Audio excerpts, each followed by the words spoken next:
Well, yes. Since time immemorial, it has been spiders that have evoked fear and disgust in people, and their way of moving and almost alien anatomy have made them the subjects of horror movies and tribal legends. In African myths, there is talk of Dzbafofi, a giant spider the size of a dog, which builds webs between trees and hunts small animals as well as people. Meanwhile, in South America, indigenous tribes warn against the Mother of the Forest, a huge spider demon guarding the oldest parts of the jungle. After watching famous movies like Arachnophobia or after hearing such a legend, have you ever wondered if such monsters could actually exist? In this episode, we'll examine several giant spider species. I'll demonstrate with concrete examples, and we'll examine if spiders the size of dogs, cars, or apartment buildings could realistically exist. And we'll start by showing the giant spiders I have here. I need 1, 2, or even 3 containers. Each of these containers in front of me hides a big spider. And when I say a big spider, I don't mean the ones we can find in our basements or forests like the house spider, but more like something like this. Yes, this is a big spider, a very big spider. My dear friends, what you see here and what's puffed up a bit is one of my biggest spiders. Oh, how it curled up, poor thing. Actually, at first, the whole video was supposed to be dedicated to this spider and the other one, which is in the middle container and is a bit bigger.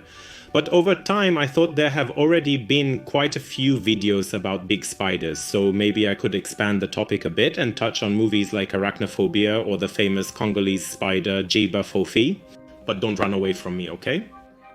No, Jesus, listen to how she's stomping around. And this fuzzy one you see here is a Theraphosa Stirmi, one of 4 known species of spiders from the Theraphosa genus, also known as the largest and heaviest spiders on Earth. Fun fact, the Theraphosa Stirmi is considered by some to be the smallest among all 4 of these species. And if I were to be honest, this is basically almost the maximum size that spiders can reach in our times. Of course, if we go, for example, to tropical Asia, there we can find a spider called Heteropoda maxima. And it's a spider that is considered by many to be the species with the largest leg span in the world. But since its body is quite small, I think that spiders from the Theraphosa genus are a much more representative example when it comes to large spiders. No need to worry, as you know you won't find such spiders in Poland. The Goliath bird eater naturally occurs in South America. They are known for sometimes liking to hiss. They have a weak ability to stridulate, which means making sounds. Due to its size, this spider is as large as a small dog and is frequently featured in documentary films about spiders. And not only that, because as it turns out, all those movies like Attack of the Spiders, Arachnophobia, and so on are also largely based on tarantulas, which is the family of spiders that includes tarantulas and Goliaths. Hey miss, where are you going? Hey. Yes. You know what? I'll let her into...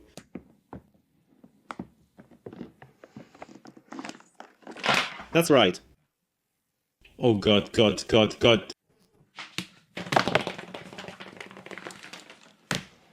There's already panic. We're in control, we're not panicking. I'll also reveal to you the second specimen, which is a bit bigger. She's built and really quite powerful. No. Do you want to come out to us or not really? Oh, not really. Well, never mind. So, as I already mentioned, currently in our times, this is more or less the maximum size that a spider can grow to.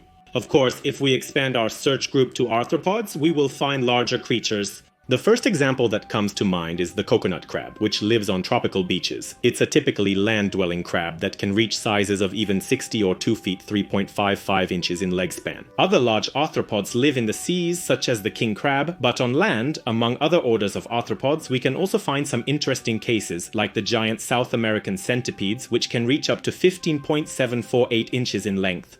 And here, I certainly don't intend to delve into what anyone believes or doesn't believe, because beliefs vary, and of course you can choose to believe in spiders like the Dzbafofi or not. However, I would like to approach the matter from a more, maybe not scientific, but logical point of view. I think I don't need to explain to you that a long time ago, the Earth's atmosphere was a bit different from what we have today. I'm talking here about millions of years ago. For example, 300 million years ago, our atmosphere contained up to 35% oxygen. Currently, it's about 21%, so much less. And if someone asks why spiders can't grow to the size of a doghouse, a house, or even a skyscraper, there are several arguments here that simply make it impossible in current times. And the first of these arguments is precisely oxygen. Because arthropods, such as spiders or insects, take in oxygen through so-called tracheae or book lungs, and then this oxygen is distributed throughout the body of the insect or arachnid by what we might call aortas. It turns out that the current concentration of oxygen is too low to oxygenate the entire body of such a large arthropod, and if such a specimen actually appeared, sooner or later it would suffocate. However, before it suffocated, even more terrible things would happen to it. Because the second argument for why such spiders cannot exist is our gravity. As I think you know very well, these kinds of spiders, and not just spiders, but also insects, scorpions and so on, have something called an exoskeleton. And the exoskeleton works very well for small insects and also for such spiders. The exoskeleton is also a chitinous shell that protects the animal's body from predators and various external factors. Unlike vertebrates, for example humans, where we know we have an internal skeleton, bones that support our whole body, and our skeleton acts as a kind of framework for the entire organism, with spiders it doesn't work that way. If we took away the exoskeleton from a spider, the spider would simply put collapse. Now think about what would happen if such a spider grew even twice as big, so it would have, let's say, 7.87 inches and a 23.62 inches leg span. The following problem would arise. While the size, meaning the length and leg span, would increase linearly, so they would double, the surface area of the whole body would increase fourfold, and the mass of the entire spider would increase eightfold. This is precisely the crux of the entire issue. The mass would increase by as much as 8 times, and something would have to support that mass. So all the, let's call them, muscles in the spider's body would have to support a huge weight, and with an exoskeleton, all the muscles are attached precisely to that skeleton, meaning to the armor, in this case the spider's armor, from inside its body. And notice that to support 8 times more mass, we would need 8 times more muscles. Unfortunately, we only have 4 times the surface area. So, whether we like it or not, such a spider, if it grew to the size of a tiger for example, would simply collapse under its own weight because its exoskeleton would also have to be proportionally thicker and would become so heavy that any movement for this spider would become a torment. Another thing. Spiders and, for example, insects that undergo what's called incomplete metamorphosis, which means they also molt, like grasshoppers. Well, they grow through a process called molting, right? So we have a small spider that wants to grow, and then it sheds its old skin, swells up, hardens, and we have a bigger spider. And here too, a problem would arise because this process is incredibly energy consuming.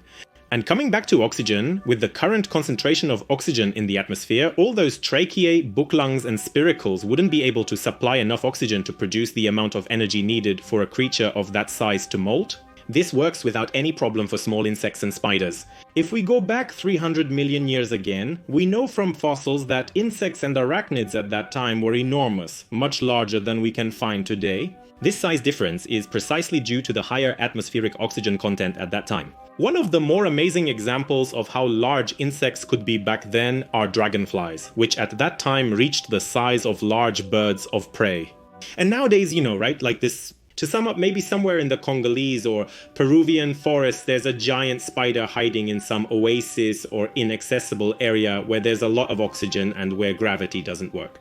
But unfortunately, science and logic tell us that spiders the size of dogs simply don't exist nowadays because it's not possible for the reasons I've mentioned to you. Nevertheless, if we ever come across such a spider somewhere, it still makes quite an impression on us because the spider is quite substantial, and now you're probably wondering what will happen to this spider. I mean, maybe you're not wondering, but if you are, I'll tell you. My dear friends, this female, who doesn't have a name yet, and I have a little task for you here, help me come up with a name. In the comments, if someone suggests a nice name, this female will get that name. However, tomorrow she will already be going to my exotic animal exhibition, oh my god. And yes, you will be able to see and admire this particular spider, this female, live at 63 St. Nicholas Street near the market. Are you going in or not? Look at her waving legs, she'll stay there for good. As for the second female, I still don't know what I'll do with her, but a fun fact is that an adult male is coming to me. And when we have an adult female like this one and an adult male, we can make babies from that. And here comes a pretty interesting plot twist. Because I recorded this material literally half an hour ago, and when I started editing it, my intercom rang. And it turned out that I got a package, and in that package, most likely, is an adult male of this very species, which is right here and here. I already have a container prepared, and I thought we could unpack this package together. You'll also see what an adult male looks like, specifically in Theraphosa stirmi. We'll do this in a very straightforward way.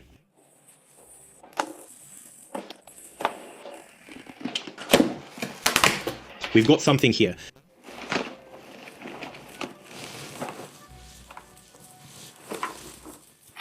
This container is specifically for this male. Come on, show yourself. Wow, what a fluff. Hey, he's so skinny. Oh my goodness, poor guy. There it is, nice. Oh wow, poor guy. We need to give him something to eat and drink right away or he'll waste away. Alright, we're going in. Alright, I'll put the food in here for you. And that's pretty much it. There are plans. We'll see how it turns out. But the spider is incredibly powerful, absolutely beautiful. It's one of the biggest tarantulas I've ever had. And I'll show you something else. Look, as I mentioned, this is a Theraphosa stirmi, which many consider to be the smallest of the Theraphosa genus. And this is a Theraphosa blondie. This is a female who, as you can see, has an incorrect number of legs, and that's because she lost 2 of her hind legs during molting.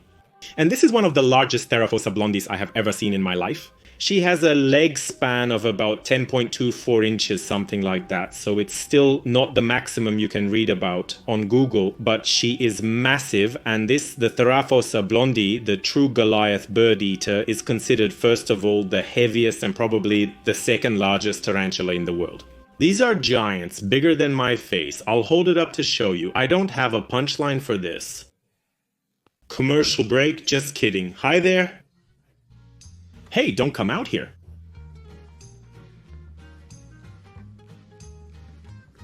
Her belly is so big that she just fell down. You can't come out here, you know?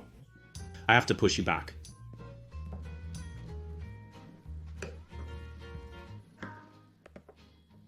She took my tweezers. Well, Jesus.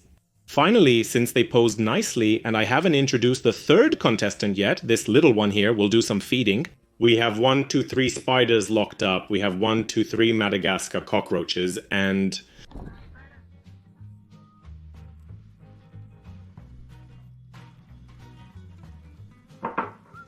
the woman doesn't appear hungry.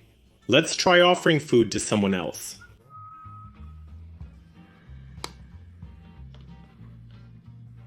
Oh Jesus, what screams? Hey caretaker. I see there won't be any cooperation today, but there are dramas happening here. And now this one is hissing and that one is hissing. Fine, you'll eat someday, I don't know, or maybe not. And a third one too. Hey buddy. Here's a cockroach for you, here you go. No. One that she ate? To sum up, giant spiders most likely don't exist, but I could always be wrong. Let me know your thoughts and see you next time. Bye.